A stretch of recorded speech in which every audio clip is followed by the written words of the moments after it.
Muli po, magandang umaga po sa ating lahat. Kumusta po? So, good morning at tuloy na mabuti ang Panginoon sa bawat isa. Yun ang ating pangunalaan, hindi po ang lahat na tayo po tumayo. Tayo po lalapit sa kanyang presensya. Pupuli niya siya, hindi mo papasalamat sa lahat ng bagay. Tayo po manalangin. Hallelujah. Father, we thank you sa inyong kabutihan sa bawat isa. Panginoon, pinahanda niyo po ang aming puso, ang aming isip. Ganyan, Panginoon, sa amin. Upang mabigit namin ang papuwi at pagsamba na nakarapat sa iyo. Humihingi din po kami ng tawad, Panginoon, sa bawat kasalanan na aming nagagawa. Makalinisin ang po kayo ng bawat sa amin. Tuloy ng magulong ng kasiyahan sa aming puso habang ginagawa namin ang aming pagpupuri sa iyo, pagpapasalamat sa iyo, galing sa pag-aaral ng salita. Buksan po aming puso ang aming isipan sa lahat ng bagay na aming maririnig patungkol sa iyo, Panginoon. I-bless you po kayo ng bawat sa amin, yung Panginoon na kapatid na gaganap para sa iyong gawain. Yung matumutot yung maawit, ganyan Panginoon sa aming Pasko. Tuloy na maipakita niya, maipahayag niya, Panginoon, na may conviction po yung salita. At sa amin na narito na makikinig, na may tanggapin namin ito sa aming puso, sa aming buhay, Panginoon Jesus. I-bless you rin po yung mga kapatid na wala pa rin ito.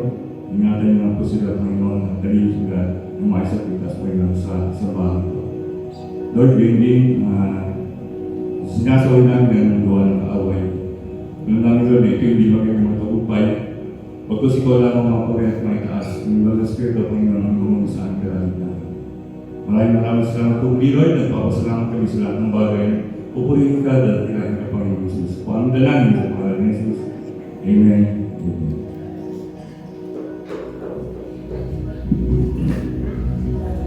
Gandang umaga po sa ating lahat. Good morning. Good morning po. Tayo po ngayon itatapos sa ating bibigay ng awitin sa ating Panginoon. Pwede po ba natin batiin yung ating mga kapatid, yung mga kalasuhan natin, yung mga kagilid.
Oh,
Good morning po ulit. Parang mga po sa lahat. Kung nasabihan, God is able. Able po ba tayo doon na ibig sabihin ng ating Panginoon ay palaging nandyan, palagi siyang buhay, palagi mayroong ginagawa sa atin, para pangpuno natin ating Panginoon. Yan.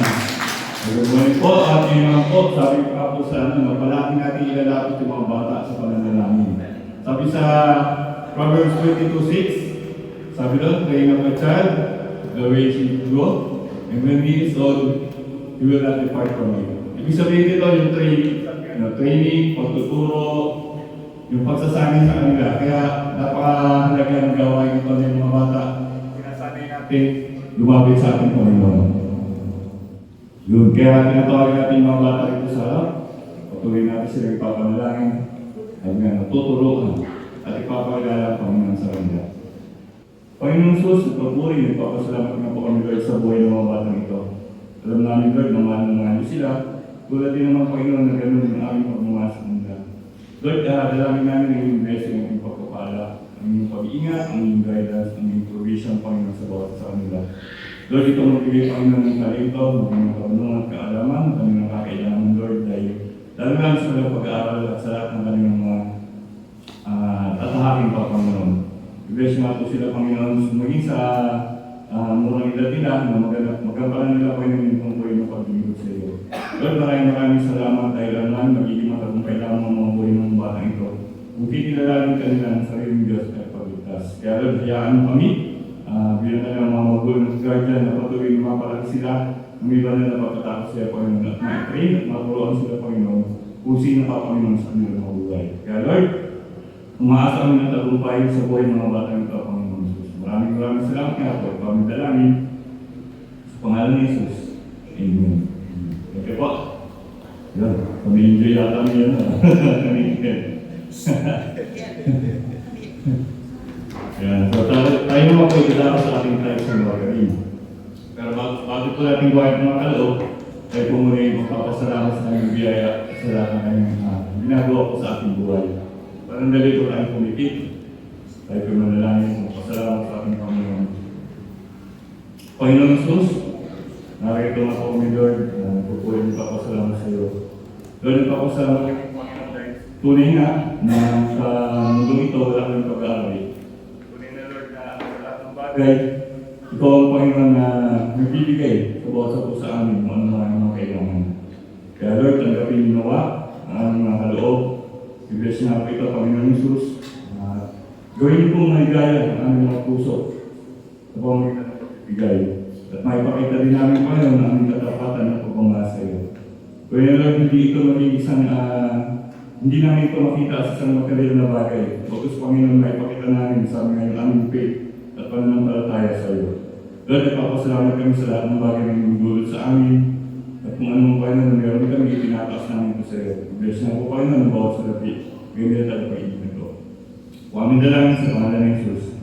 Amen. Amen. So sa ating mga announcements naman po, kung meron po tayong mga, kung meron po mga gusto po dito, meron po, may dumalog po dito sa amin side. So meron po mga suggestion, request and concern, and appreciation too. At email, which is yung patersoevangelicalchurch@gmail.com. At meron din po tayong box po dyan sa likod. Pwede po tayo mag-live po dyan sa mga prayer request. Yun. So ating Facebook page, yung PAC Paterso Evangelical Church. Ayan, nakapost dyan ang ating mga gawain. Hindi mga nakaraan, gawain pa. Siyempre, meron tayong mga birthday celebrants from November 10 to November 16. Babatiin po natin mga kapatid na ito. Gagawin po natin sila. November 10, si Princess Stanislaw. Ayan, November 10. Then si Maria Luna. Happy birthday. November 11, si Miguel. November 11, si Paolo po. Yan. Then November 11, si Dion. Si Miguel. November 12, si Kuya Oran, si Miguel. Happy birthday. At November 13, si Jasmine Galona. Si Rene. At November 13, si Carl Duarino. At November 14, si Helen Cabusora. November 14 na si Grace Oscar. November 14 rin, si Monica. Gulat pa, wala na si Monique. Birthday. At November 15, wala na sa yun, sabi ko rin tayo, November 16, si Rhea Peregrino.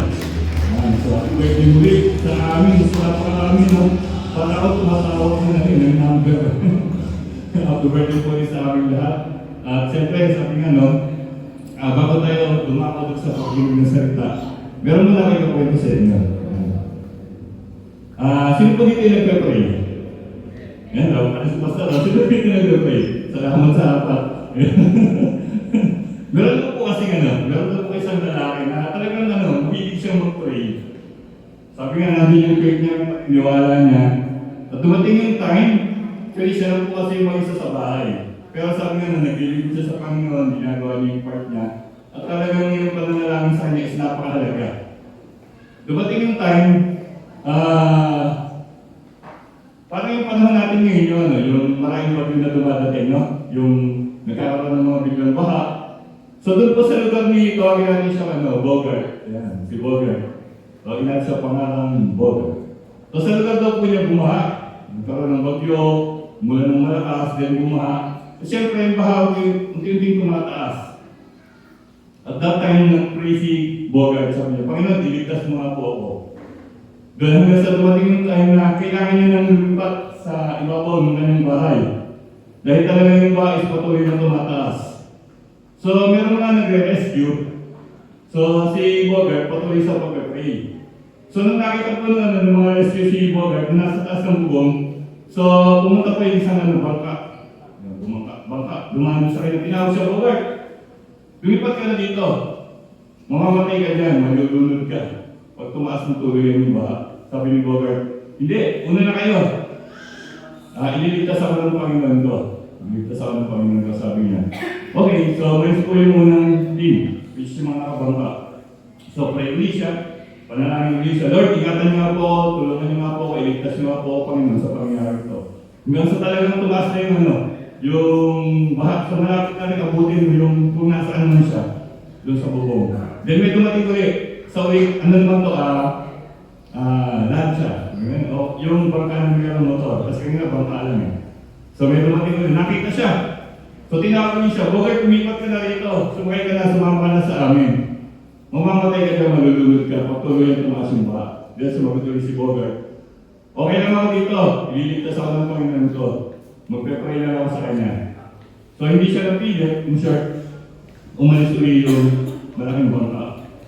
At ito na, talagang takot na siya kasi lumagpas na sa bubong kung saan siya nagtatago, yung tubig. So takot na siya, so pray siya, Lord, ingatan nga po ako, iligtas niyo nga po ako sa pangyayari dito. At meron dumating, ibang klase na, helicopter na. Dumating yung helicopter. Tapos nakita siya doon sa bubong. So, konti lang eh. So tinawag siya, Bogart! Nagpapa sila ng hagdan. Siyempre, helicopter na eh. Buwan hagdan, tapos tinawag siya, Bogart, sumakay ka na dyan.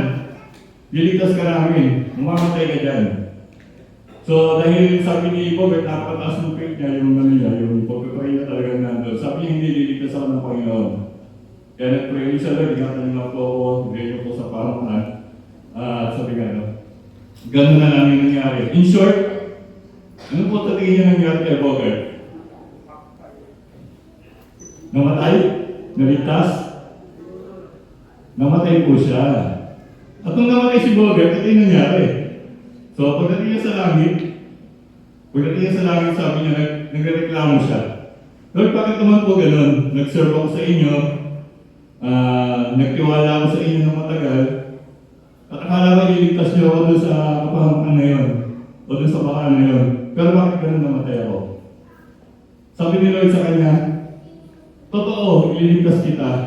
Hindi mo napansin, nung una pa lang gusto na kitang iligtas. Nagpadala ka ng bangka, hindi ka sumakay. Sumunod, nagpadala ka ng lansya, hindi ka pa rin sumakay. At yung huli, nagpadala ka ng helicopter, hindi ka pa rin sumakay. Ano po yung moral ng story natin dito?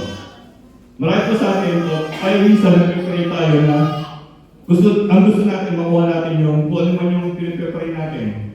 Pero sabi nga si Lord, mayroong iba yung way niya, iba yung paraan niya, yung gawa niya. andun yung faith, andun yung, pero kailangan meron tayong gagawin. Kailangan meron tayong gagawin, hindi lang puro prayer. So sabi nga ni Lord, nung una pa lang, tinulungan na kita. Wala kang ginawa. Sabi nga, kailangan mo lang naman sumakay, sumama. Ito, hindi niya, kasi sa sobrang focus siya sa pag-pray, hindi niya na, ayun na pala yung message ni Lord sa kanya. Minsan kasi ganun tayo sa buhay natin eh. Iniisip lang natin yung pinag-pray natin, hindi natin napapansin na ito na pala yung binibigay ni Lord sa atin. Sabi nga, hindi ito instant, yung halimbawa gusto mong pumunta sa second floor, tapos meron malaking kamay na bababa kukunin ka, dahil sa prayer mo, kasi paparin ka sa second floor. So hindi po ganun. Nagpe-pray po tayo, si Lord gagamit po siya ng mga bagay. Sabi nga, si Lord gagamit siya ng hagdan, si Lord gagamit siya ng elevator para makapanik tayo. Kailangan lang natin sumakay tayo. Sabi nga, makinig tayo doon sa gusto ni Lord. At kasi, huwag yung palaging gusto lang natin. No? Kailangan makinig po tayo. Kaya nga, sabi nga po, makinig tayo. So, handa po natin mga sarili, tayo makikinig. Sabi nga, kailangan natin makinig, kailangan natin sumama. Sabi nga, no? Kailangan natin intindihin yung message ni Lord sa atin ngayong umaga. So, handa po natin mga sarili ang ating isipan. Ganyan sabi nga ng ating mga sulatan, ating mga cellphone, kung dyan tayo nagsusulat at nag-download.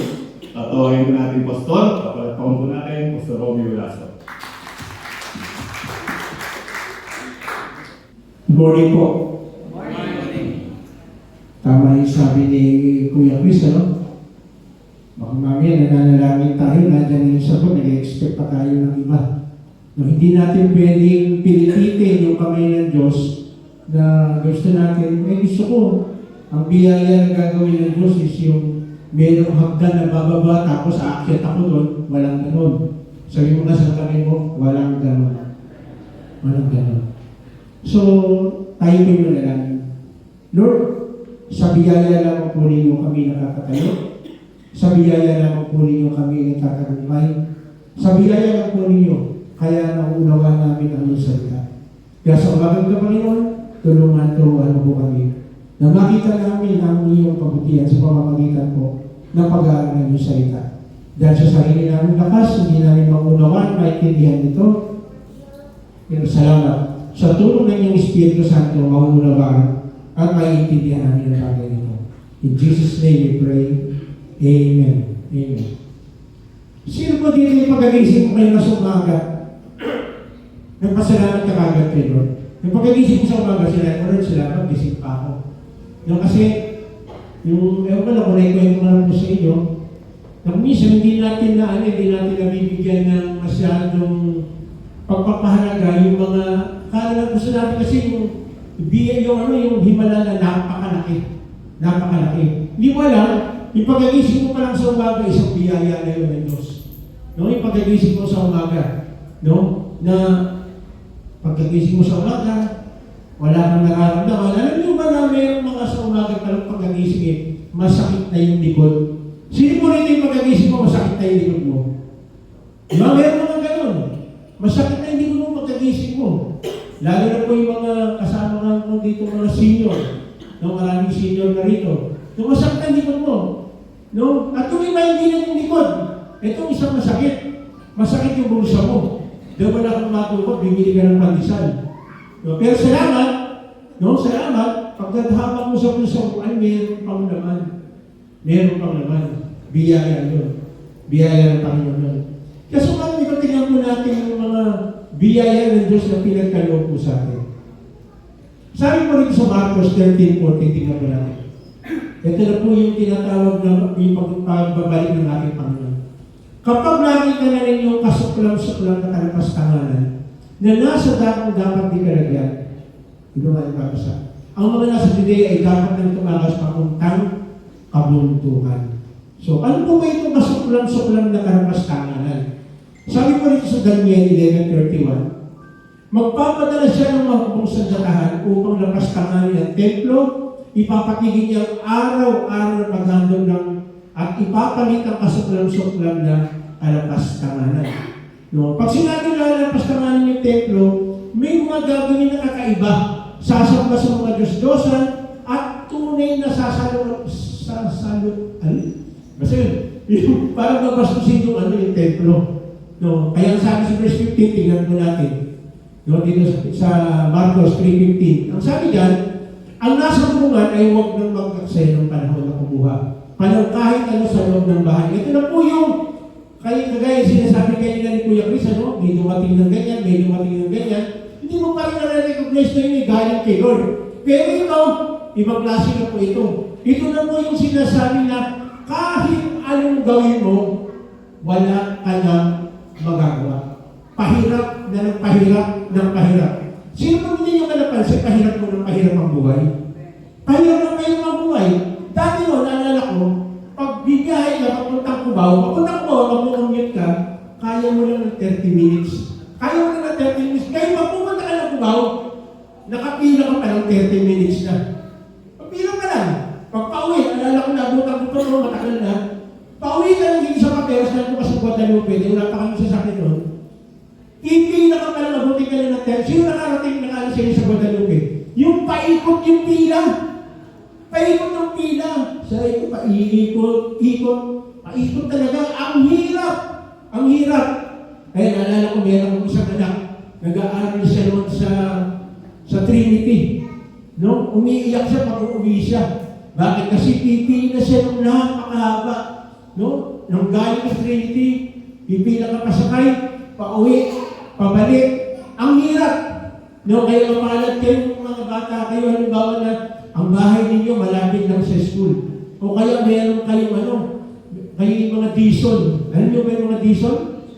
Disundo. No? Palaging meron tagahatid, may tagasundo. No? So, tingnan natin. At ang nasa bukid ay huwag nang umuwi pa upang kumuha ng balakal. So, wala nang time. Wala nang time para gawin yung mga bagay na ito. Sa mga araw na iyo, kawawa ang mga nagdadalang tao at ang mga nagpapasuso. Ipanalangin mo huwag mangyari namin sa panahon ng taglamig. Sapagkat sa araw na iyon, ang mga tao magdaranas ng matinding kapigatian na hindi pa nararanasan mula ng likhain ng Diyos ang sanlibutan at hindi na muling mararanasan pa kahit kailan. Bakit? Kasi nandiyan na para kayo ng ating Panginoon. Kagaya na po sinasabi ko po, pahirap ng pahirap ng pahirap ang buhay. Hindi dumadali. Kahit na anong kayo mo, talagang pahirap ng pahirap ang buhay. No? Pero tingnan natin. No? Dahil sa hirap na naranasin ng mga tao, dito natin makikita yung biyaya ng Diyos. No? Bakit mo nasabi na mayroong biyaya ang Diyos? Letter A, pinaikli niya yung kapighatian. Hindi niya pinagigay na humaba. 13, 20. At kung hindi pinaikli ng Panginoon ang mga araw na yun, walang sino ang makakaligtas. Subalit, alang-alang sa kanyang mga hinirang, pinaikli niya ang mga iyon. So, ibig sabihin, tayo pala na mananampalataya, sa ayaw at sa gusto natin, makakaranas tayo ng kahirapan pa rin. Tingnan niyo po, marami kasi nagsasabi, bakit gano'n? Binigay mo na naman ang buhay ko ngayon sa Lord, bakit nahihirapan pa rin ako sa buhay? Meron ba rito nang tinanggap na sila, hindi na siya nahihirapan sa buhay? Wala. Kahit po hindi ko, nahihirapan pa rin. Ang dami pa rin mga struggle. Ang daming hirap. Pero sabi naman dito, kung hindi pinaikli ng Lord ang mga araw na yun, walang sino ang makakaligtas. Again, sa biyaya ng Panginoon, umisang tayo sa akin, Pastor, bakit itong tao ito namatay? Ang bait naman ito. Saan po sagot ko? Pwede ito. Pinaikli ng Lord ang panahon para hindi na siya mahirapan. Ang isa na po dito, sample ko, si nanay. Nanay ko po, nahihirapan siya po. Pero hindi po ako nalulungkot na wala siya. Dahil po yung mga ng salita ng Diyos na dadalhin siya doon sa lugar na maganda. By the way, papaalala ko lang po siya sa mga kapatid dito. Wala na po yung tatay ni Orly. Ngayon na. Yung asawa ni Ate Edith. So, makabilang buhay na po. Ngayon na. Kami message lang sa akin. Okay? Pag titignan ko, nung dinalaw ko siya dun sa Ace, medyo hirap, ang daming tusok, ang daming... Tapos, buti na lang malakas pa yung tenga, yung may nausap ko. Sabi ko sa kanya, kumusta naman po kayo? Pastor, okay na ako. Kaya lang, makikita mo, hindi siya okay. Sinasabi niya, di ba may mga tao gano'n? Yung pag binali ko, kumusta ka na? Okay lang ako. Kaya lang, wala namin makain. Hindi naman masabi na gano'n. O, kumusta ka na? Okay lang kami. Kaya lang, ako, nahihirapan kami. Hindi okay. No? No? Ano ba talaga ibig sabihin ng okay? Kasi pag sinabi mo okay, talagang okay ka. No? Pero ito, sabi niya okay lang, pero tinitignan ko, nahihirapan sa dala namin yung tusok. Pero din, kung pwede natin i-apply ito, kaya hinayaan ng Lord na kunin na siya, kasi para hindi siya mahirapan. Tama ba? Yung marami, sino sa inyo na nalang nila, kita mo nahihirapan, Lord, kunin mo na lang siya para hindi siya mahirapan. Totoo po yun. Totoo po yun. No, para hindi siya mahirapan. Pero, ang palagi po dyan, kaya nga tayo mga mananampalataya, meron po tayong kukunin. Nung pumunta po ako doon, sabi ko, pwede ba mag-pray tayo? Tanggapin niyo si Lord. Ay, sa awa ng Diyos, sumunod naman, nanalangin naman, at by faith, naniniwala po ako na talagang tinanggap niya. No, kaya, yun na, talagang siyempre, mamimiss natin siya, hindi natin siya makikita, no, kasi mabait po yun eh. Mabait po yun, kilala po natin mga kapatid dito. No? Kaya sabi ngayon, pinaikli ang kapighatian. Okay? Para sa akin po. Kaya, ito po pala itong message ko mas pag bumubutak mo ako sa patay. Lagi siya sabi ko, pag tinanong mo si Lord na tanongin mo, huwag na ako. Kasi hindi mo pwede hindi sasagot si Lord. Kung minsan inaya ni Lord na, kunin ka na, parang ka na mahirapan. Kasi mahirap po yun ha. Mahirap yun sa tao, mahirap din mo sa nag-aalaga. Tama ba? Lalo na maubos yung kabuhayan showcase ninyo dahil ang daming gastos. Tama? Pero doon, hindi siya mahihirapan. Masarap ang buhay. Sabi niya ron, wala nang luha. Wala nang sakit. Eh saan mas maganda? Doon o dito? Mas maganda rin walang sakit. Walang iyak. Walang nararamdaman. Kung tinanggap mo si Lord, yun ang kasunod nun. Kung binigay mo talaga yung buhay mo sa ating Panginoon. Kaya pala sinabi dito sa Awit 116:15, tingnan mo natin. Tunay lang itong si Yahweh, malasakit ay malaki. Kung ang isang taong tapat, kamatayan ay masabat. So, ibig sabihin, sinasabi niya dito, hindi po pwede na hindi tayo tulungan ng Diyos during crunch time. Pag nahihirapan tayo, hindi po pwede na hindi tayo tulungan ng Lord. Ang tanong lang, tumatawag ba tayo sa Kanya? Lumalapit ba tayo sa Kanya? Kasi narinig ko sa kwento to ni isang beses ni Kuya Chris eh. No, di ba? Kung talagang mayroong Diyos, bakit pinahihirapan niya yung mga tao ganyan-ganyan? Ang tanong, lumalapit ba sila kay Lord?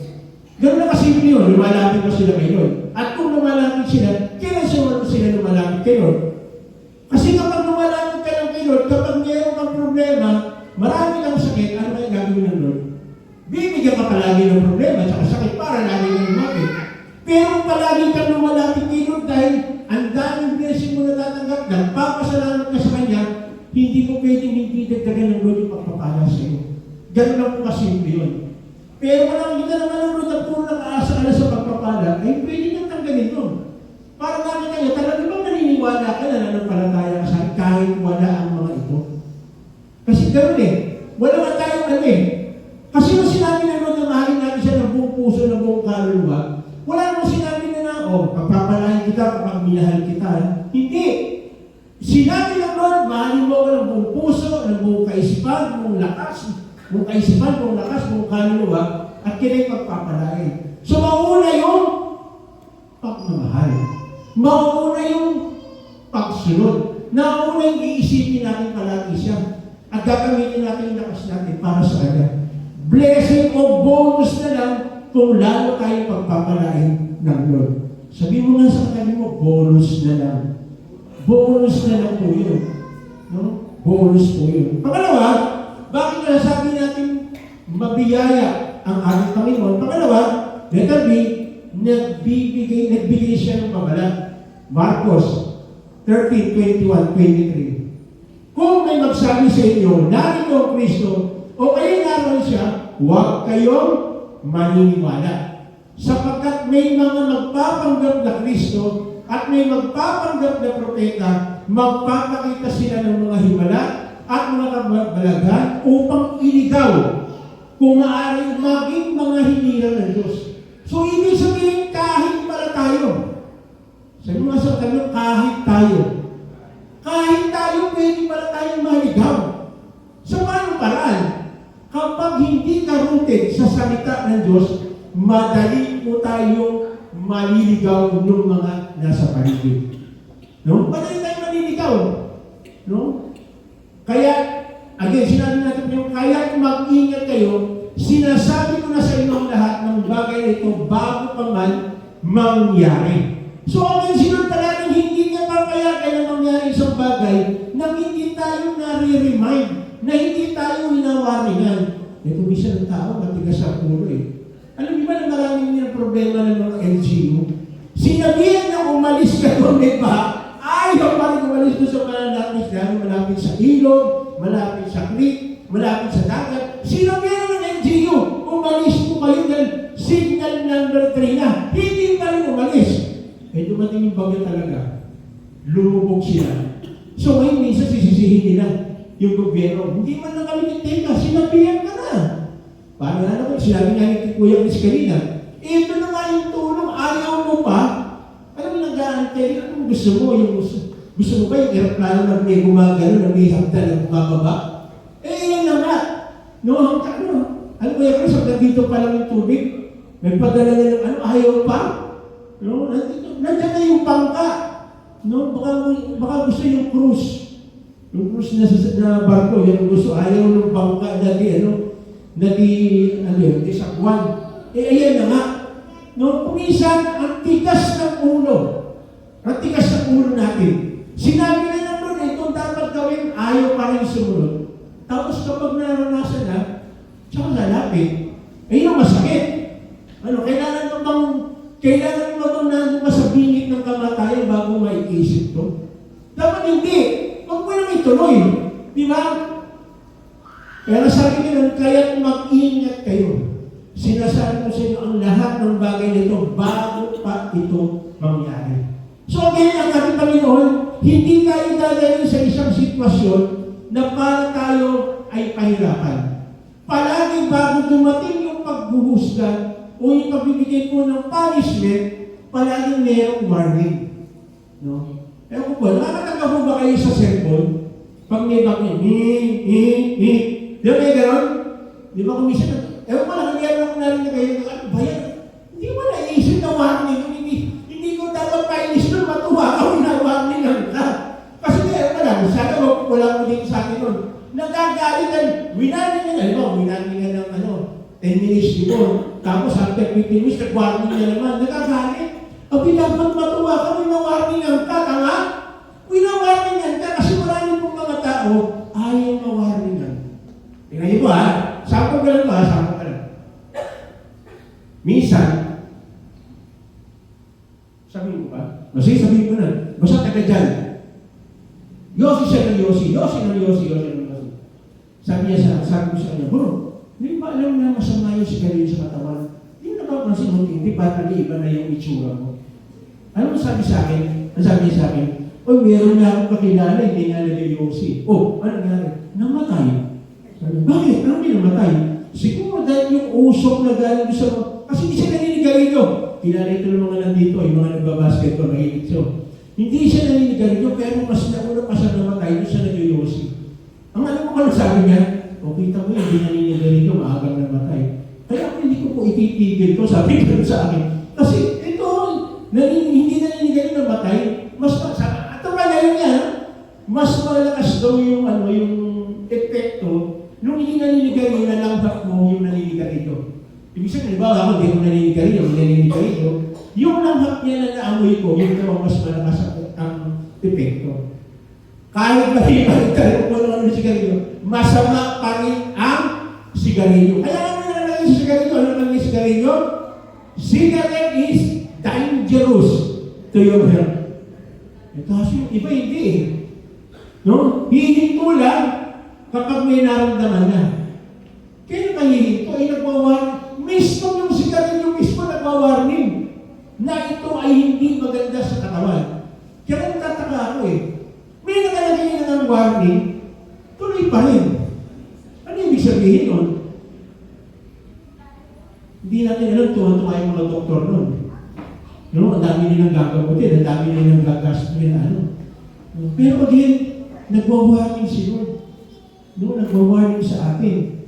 Maraming pagkakataon na ma-warning na tayo, ayaw pa natin sumunod. may mga nagpapanggap na Kristo at magpapanggap na propeta. Mabuti na nga rin, nabawasan tayo ng isa. Alam niyo na, kung sino yung nakakulong siya ngayon. Walang magagalit sa kanya. Pero again, tingnan po natin dito sa Mateo 7:21. Sabi natin kanina, tingnan nyo ito po yung warning eh. Hindi lahat ng tumatawag sa akin Panginoon ay papasok sa karya ng langit. Kundi, ang mga taong sumusunod sa kalooban ng aming Ama na nasa langit. Teka, ganyan naman. Paring mo. Ayan. Ang tanong ko po, kalooban ba ng Diyos na tayo magbasa ng Bible? Mahina. Hindi ko po. Kalooban ba ng Diyos na tayo magbasa ng kanyang mga salita? Binabasa ka natin. Tatlo na lang. Kanina dami. Tatlo na lang. Ulitin ko. Di ba? Palagi yung sabi natin ito, warning ito, pag hindi ka nagbasa, hindi mo malalaman yung kalooban ng Diyos. Tama? Paano mo malalaman yung kalooban ng Diyos? Saan mo babasahin yun? Sa tiktik? Sa abante? Doon mo babasahin yun? Wala naman makikita ng ganun doon. Mabuti pa yung Philippine Star, meron ka makikita. Kaya lang, aasa ka doon sa Philippine Star? Meron na ng Bible? Tama? Ano ba yung kalooban ng ating Ama na nasa langit? Parang isipin natin, ano yung kalooban niya? Kalooban niya. Tulungan natin yung mga tao na nahihirapan na hindi kilala si Kristo. Kaya lang, paano mong ipapasa ang isang bagay na hindi mo alam? Tama? Dapat alam natin na ang kaligtasan natin, lahat ba tayo naniniwala dito na ang kaligtasan natin si Kristo?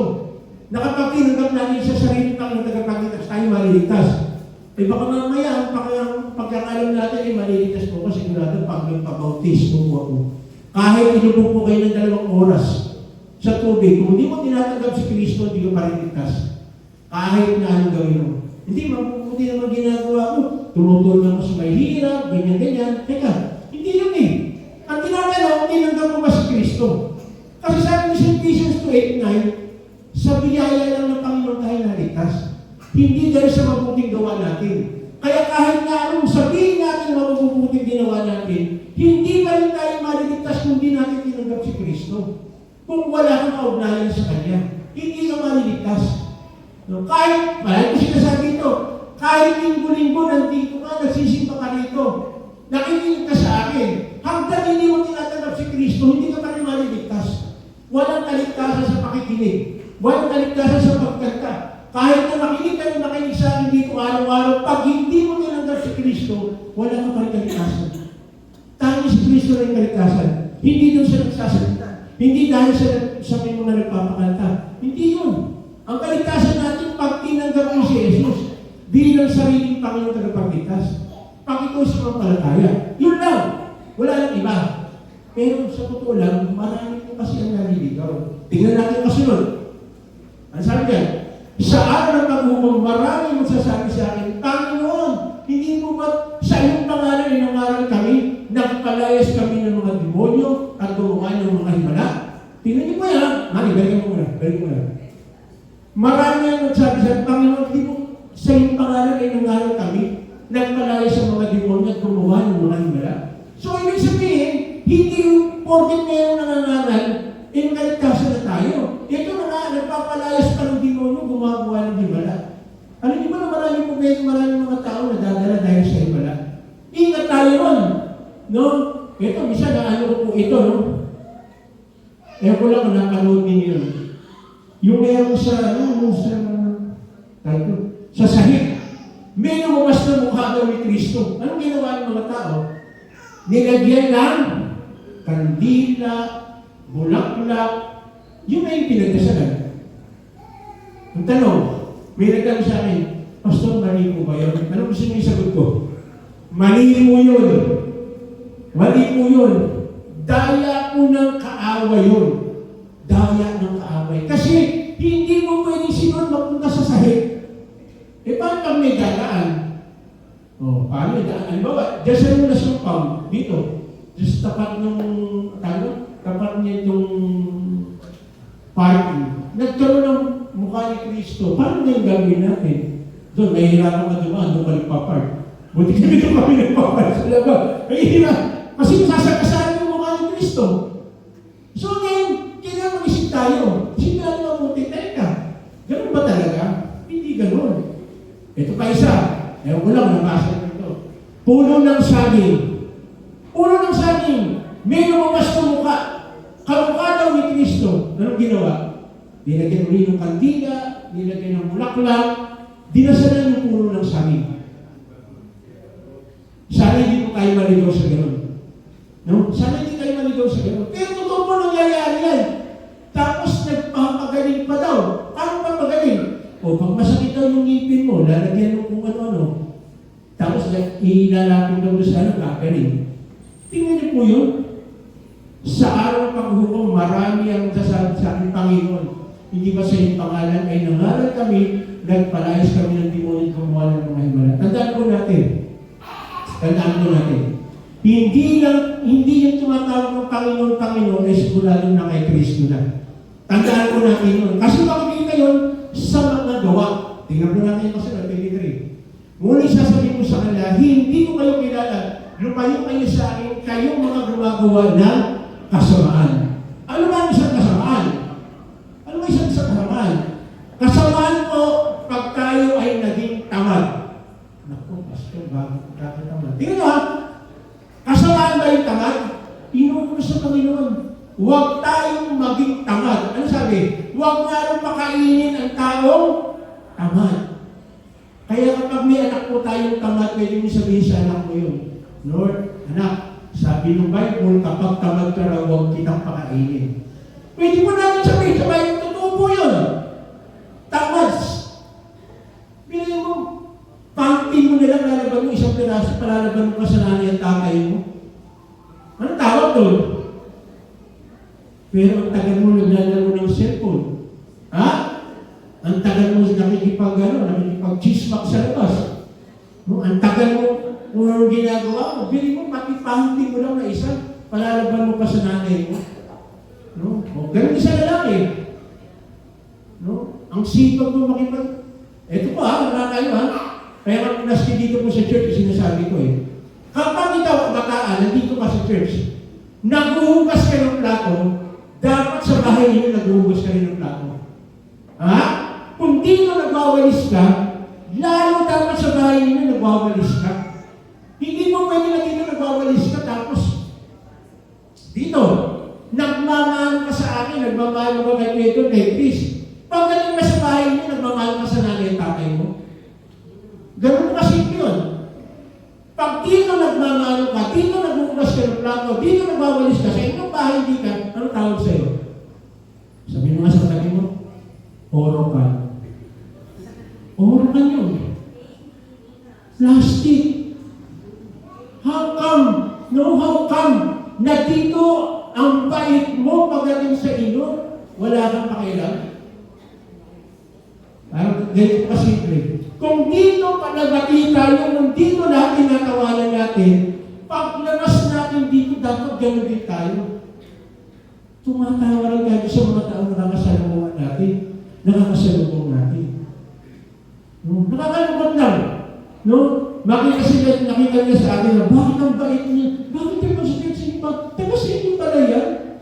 No? Ang bait niya, parang bait niya sa inyo. Bakit paglabas parang makaiba siya. Dual citizen. No? Dalawang klase pagkatao. Pag nasa loob ng church, mabait. Paglabas, kaya, Don, Chris, kaya kung isa umirap mag-basketball, no? Kasi dito, hindi ka nananakit kung isa pag sa basketball, hindi mo sinasadya. Ano sabi nga, may nakilala ko na isang ako po, mananampalataya na ako, Kristiyano po. Kaya yung siko ko, hindi. Yung siko daw, hindi. Pag maglalaro ng basketball, lumalabas yung siko. Kaya sabi ko, hindi, komang lang yan, kaya ngayon palagi. Naka-umang pala, hindi komang. Naka-umang.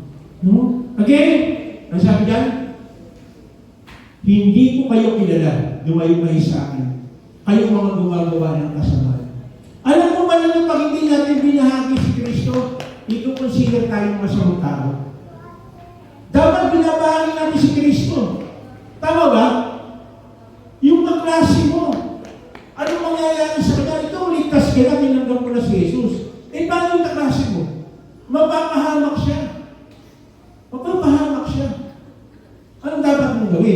By the way, sa November 22, alas 4 ng hapon, meron pong youth gathering doon po sa Rizal High. Rizal High, invited po tayo. Kaya mamaya yung kabataan, aanin ko po kayo kung kayo pupunta dahil meron pong ticket. Huwag po kayo mag-alala sa ticket, libre po yung ticket. Kaya lang, para ma-control kung ilan yung mga taong pumasok. Sa Rizal High, November 22, Friday po yun, alas 4. No? Para nakasama po natin yung iba-ibang mga mananampalataya.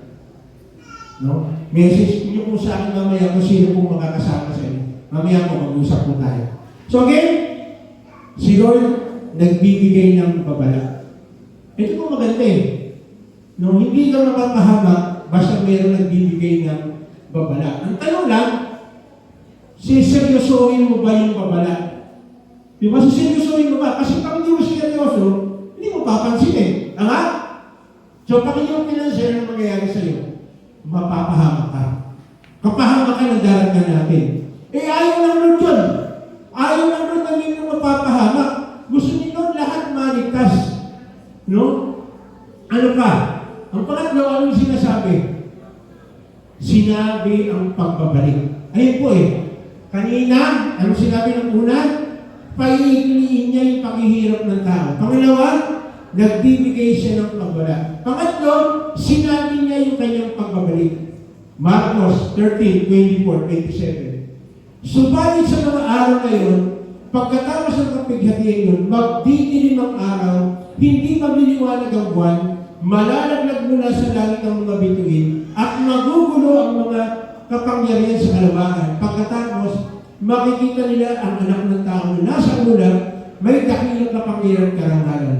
Susubuin siya ng kanyang mga anghel sa apat na sulok ng daigdig upang tipunin ang hiniran niya, ang hiniran ng Diyos.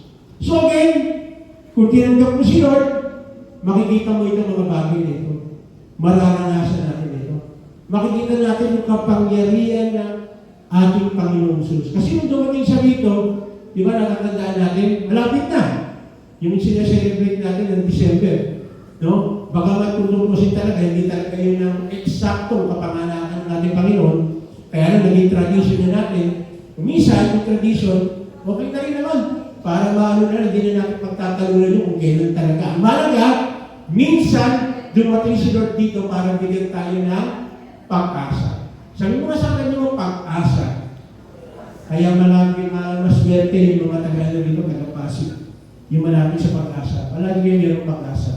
No? Mayroong pag-asa na binibigay sa atin. Pero again, ang pag-asa na inaasahan natin, walang iba, kundi sa ating Panginoon.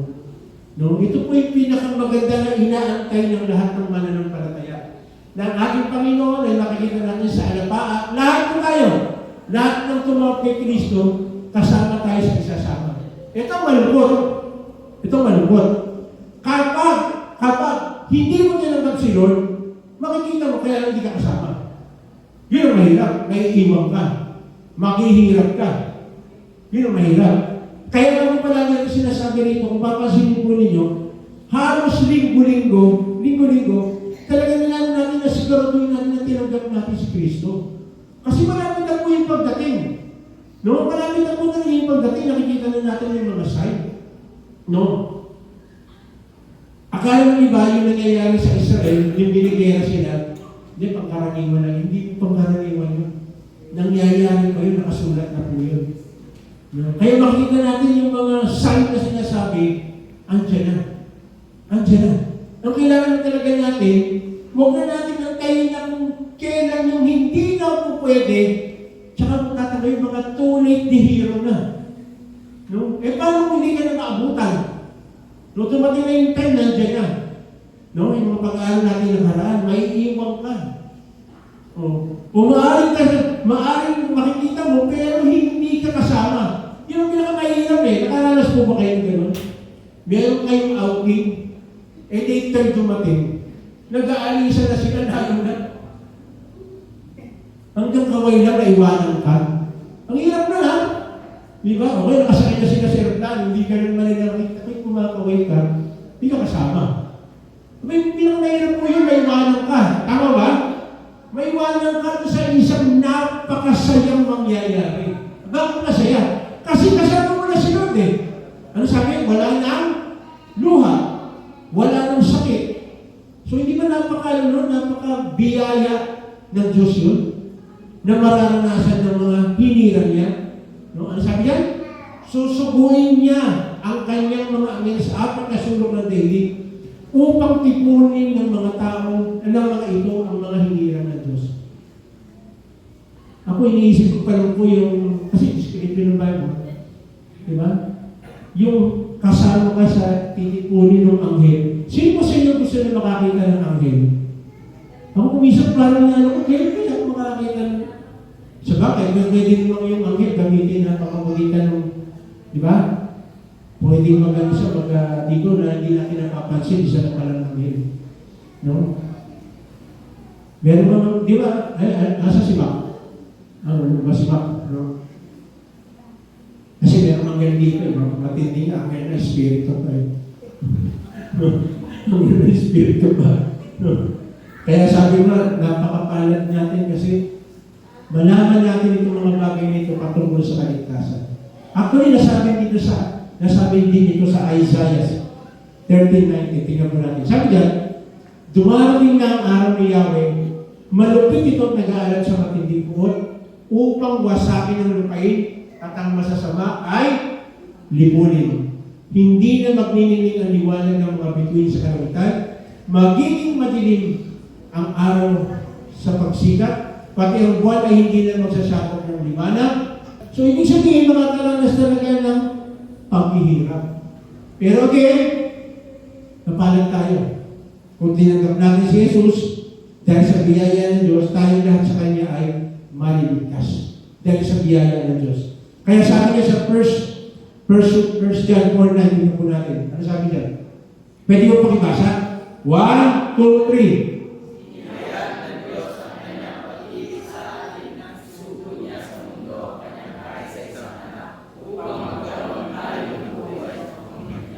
Napalad po tayo. No, yan po yung kaligtasan. Again, ulitin ko po. Ang kaligtasan po, hindi dahil mabait tayo. Ang kaligtasan po dahil ang dami nating accomplishment. Ang kaligtasan po hindi dahil sa ang dami nating natanggap na mga mga citation o mga diploma, hindi po yun. Ang kaligtasan natin yan po. No? Inihayag ng tema, inihayag ng Diyos ang kanyang pag-ibig sa atin ng isulo niya. Inihayag. Hindi itinago. Dahil kung itinago niya yan, lahat tayo, kasama po ako, todas tayo lahat. Pero ang pakabuti ng ating Diyos. At sinabi din yan, dito sa paborito nating verse, no? Pero tingnan natin dito, ayan, tingnan sa 6:23. Sapagkat kamatayan ang kabayaran ng kasalanan. Lahat tayo, meron ba dito hindi nagkasala? Kung hindi ka nagkasala, delikado ka. Sabi yan, sapagkat kamatayan ang kabayaran ng kasalanan. Ngunit, ito maganda eh, yung biyaya. Ngunit, ang walang bayad na kaloob ng Diyos ay buhay na walang hanggan sa pamamagitan ni Kristo Jesus na ating Panginoon. So again, makikita po natin ang napakabuti po ng ating Diyos. No? Kasi sinasabi niya rito na tayo ay patungo na sa tiyak na kapahamakan, pero bigyan niya yung walang bayad na kaloob ng Diyos ng buhay na walang hanggan. Bakit po walang bayad? Kasi binayaran na po ni Kristo ng kanyang buhay, ng kanyang dugo. Kasi minsan narinig po ako ang dali naman ng kaligtasan sa inyo. Tatanggapin lang si Kristo, maniligtas. Bakit? Ano naman gusto mo? Pero mas yan, gusto mo magpapapako ka sa krus. Kasi gano'n na, di ba? Nagpapapako sa krus, nagpapalatigo, kung anong ginagawa sa sarili. Wala naman sinabi niyo si Lord. Alam niyo ba pag ginawa natin itong mga bagay na yun? Parang sinasabi natin, Lord, kulang pa yung ginawa mo, kaya gagawin ko. Wala po. Kasi kung gano'n po, pwede ka pa magmalaki. Sinundan ko yung ginawa ni Lord, nagpapako ako sa krus. Pero yung pa ako, nilagyan ng alcohol para sigurado hindi matitetano. Ano ba, meron ka nabasa na hindi mo ba kayo natatakot, baka maano yung kamay pag pinako. Anong sabi nyo yung nagpapakaman? Hindi, pinapaligyan ko naman ng alcohol. Okay, sige. Pero again, hindi natin kailangan gawin ang mga bagay na yun. Sabi mo nga sa kami mo, hindi na. Hindi na natin kailangan gawin yun. Magpapako tayo sa krus. Magpalati mo tayo, magpalagay tayo ng corona. Ginawa na ni Lord yun once and for all. Para sa ating lahat. Hindi natin kailangan, kasi di ba sabi ni Lord, kailangan sundan natin yung kanyang mga yapak. Tama naman yung yapak, pero hindi magpapako ka sa krus. Anong yapak? Sundin mo kung yung mga ginawa niya. Tinulungan niya yung mga tao, nagpakain siya ng tao. Kaya masabi nga, di ba? Pag nagpakain ka ng isang tao, parang ako na rin ang pinakain mo. Pag nagbigay ka ng tubig sa isang tao, parang ako na rin ang binigyan mo ng tubig. Pag nagdalaw ka doon sa mga nakakulong, parang ako na rin ang dinalaw mo. So, ibig sabihin, yung sinasabi na sundan natin siya, sundan natin yung kanyang ginawa. Hindi yung pagpapako. Sundan natin kung paano siya naging mapagpatawad. Di ba? Ano sabi sa Romans 5:8? Hindi ba tayo humihingi ng tawad? Pinatawad na tayo. Yun ang sinasabing sundan. Di ba? Yung tao hindi ba humihingi ng tawad sa iyo, iniisip mo, ay, siguro baka nagkamali na lang siya. Naging lang siya, naging masyado siyang emotional. Kaya niya nasabi o kaya niya nagawa itong bagay na ito. So, wala pang ginagawa yung tao, nasa isip mo na kagad, pinapatawad ko na siya. Nakakasok ba kayo gano'n? May taong gumawa sa iyo ng masama, iniisip mo agad, Lord, hindi ko alam kung paano ko po siya patatawalin. Tulungan po ninyo ako na mapatawad siya. Alam niyo kung magaling yung attitude natin, magugulat ka. Mag-iiba yung pananaw mo sa buhay patungkol sa kanya. Imbis na mainis ka, makikita mo sa kanya, maaawa ka. Bakit ka maaawa? Ay, naliligaw kasi ko ng landas. Hindi niya alam kung ano yung dapat niya gawin. Pero salamat, dahil tayo ay meron tayo sa Diyos. Nasabi nga dyan, buhay na mula hanggang sa pamamagitan ni Kristo Jesus na ating Panginoon. At yung pinakapaborito nating verse, tiyan mo natin. Pakibasa po. 1, 2, 3.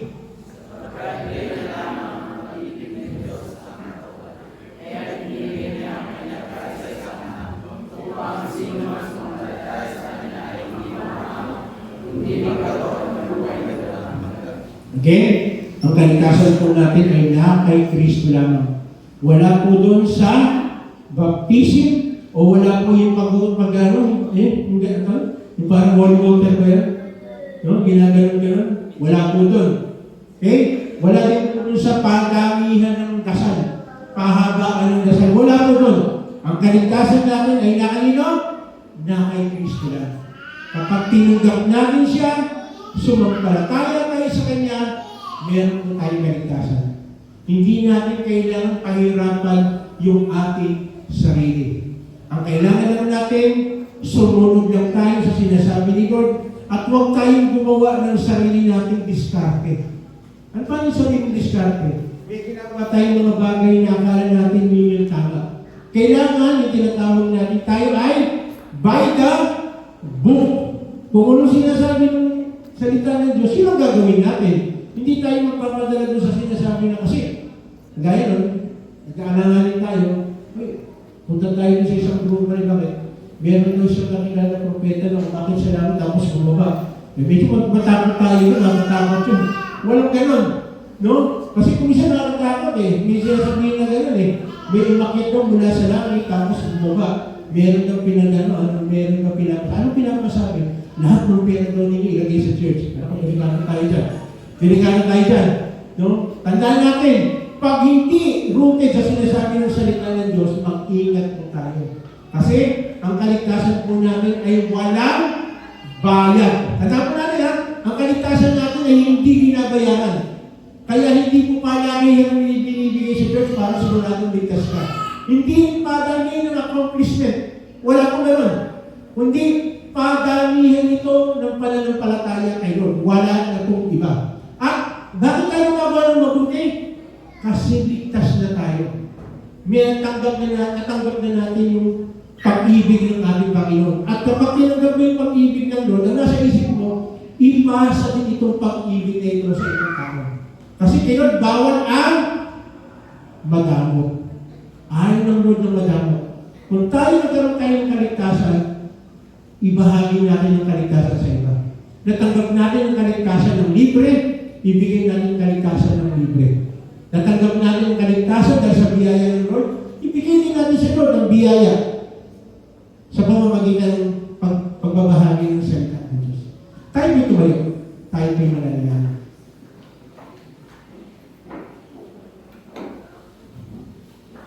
Lord, maraming salamat. Dahil ikaw ay isang Diyos na punong-puno ng biyaya. Alam po niyo, Panginoon, ang pinagdadaanan ng bawat sa amin. Alam po niyo, Panginoon, kung ano yung hirap na pinagdadaanan namin. Pero kagaya po niyo sa aming pinagdadaanan, Panginoon, maraming salamat dahil hindi mo patatagalin ang aming paghihirap na ito.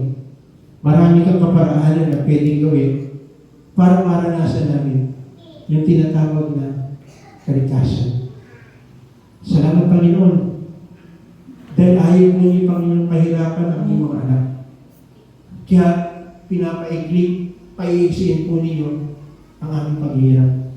Even sa panahon ito, maring iba sa amin dito, nahihirapan sa pananalapi, sa aming karamdaman, o anumang problema na bumabagabag sa amin. Lord, hindi magtatagal ito. Kasi ikaw mismo nagsabi, even hindi ka pa dumarating, ikaw ang nagbibigay ng solusyon sa lahat ng aming problema.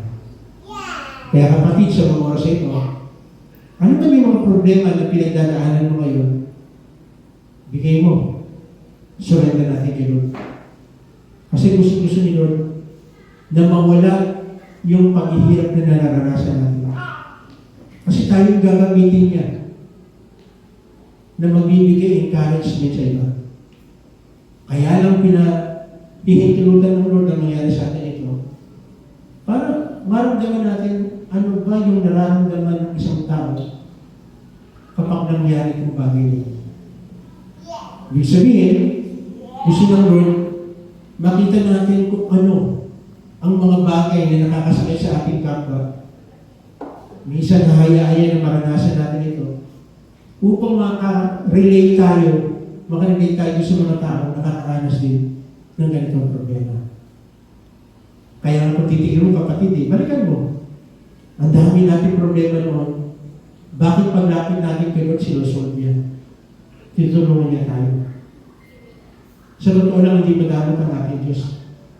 Binibigay niya. Sinasabi niya kung ano mga gagawin natin.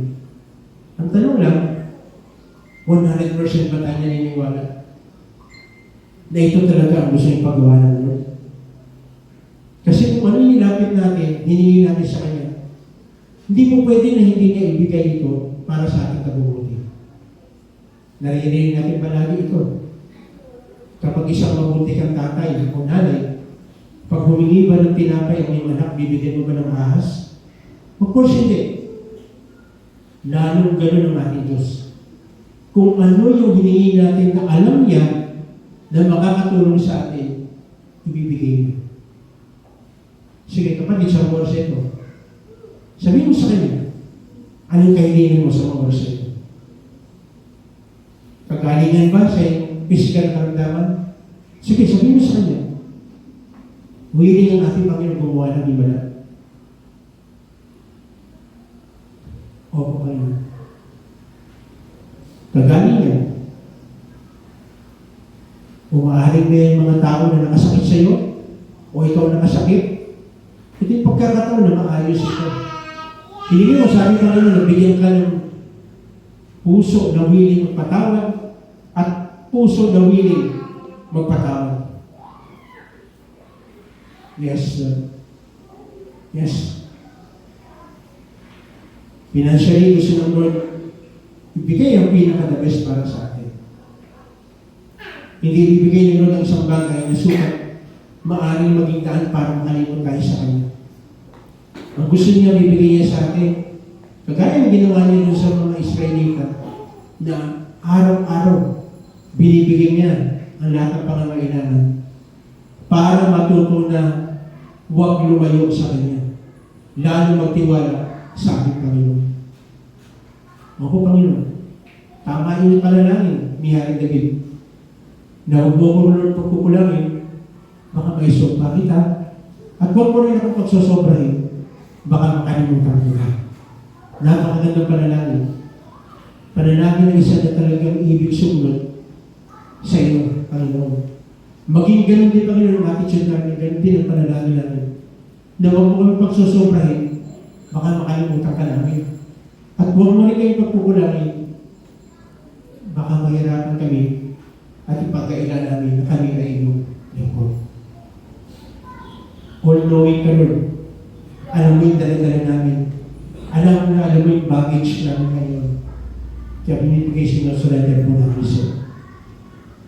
Kaya na rin, Panginoon, salamat sa aking mga kapatid na diribo ng kanyang karawan, extension ng buhay, extension ng kasama ng sa mag-asawa.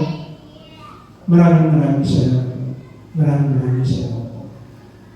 Kaya ano po, na patuloy manatili kami sa iyong presensya. Pagpalain po, Panginoon, namin lang sa Pilipinas. Bigyan niyo po ng banal na takot ang lahat ng namumuno, magmula sa Presidente hanggang sa pinakababang nanunungkulan, para hindi po magkamali sa kanyang mga decision making na gagawin at walang sarili kapakanan ang palanging isipin. Ang mga pulisan, mga sundalo, magkaroon po ng banal na takot sa iyo para tuloy na maka-implement ang peace and order ng aming bansa. Pagpalain po, Panginoon, ang aming buong isang linggo na darating, dahil alam po namin, panibago na naman ito na pakikipaglaban sa eskwela, sa trabaho. Kailangan namin, Panginoon, ng iyong pagsama. Kailangan namin, Panginoon, ng iyong pangunguna. Kaya hayaan niyo po, Panginoon, na sa umagang ito, manatili sa aming isip at sa aming puso. Ikaw ang nagbibigay ng biyaya sa buhay ng bawat isa. Pagpalain mo rin, Panginoon, ang bansang Israel, dahil ikaw mismo nagsabi, ang sino mang magpala sa bansang Israel ay iyong pagpapalain. Sa umagang ito, Panginoon, hayaan niyo na awitan namin kayo sa pamamagitan ng isang awiting ito. Manatili po tayo na tayo, awitan natin ang ating Panginoon.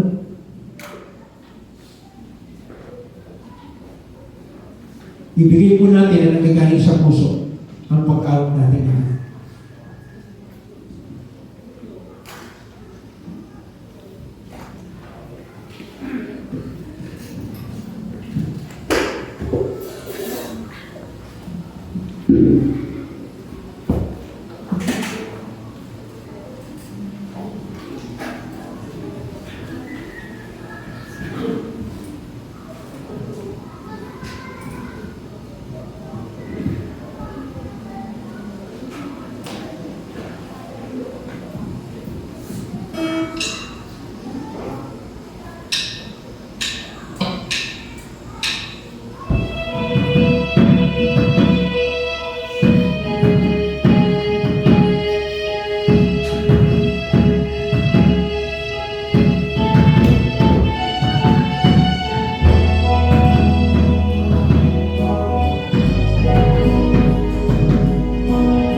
kami sumasunod sa iyo, ay pupuri ng papasalamat.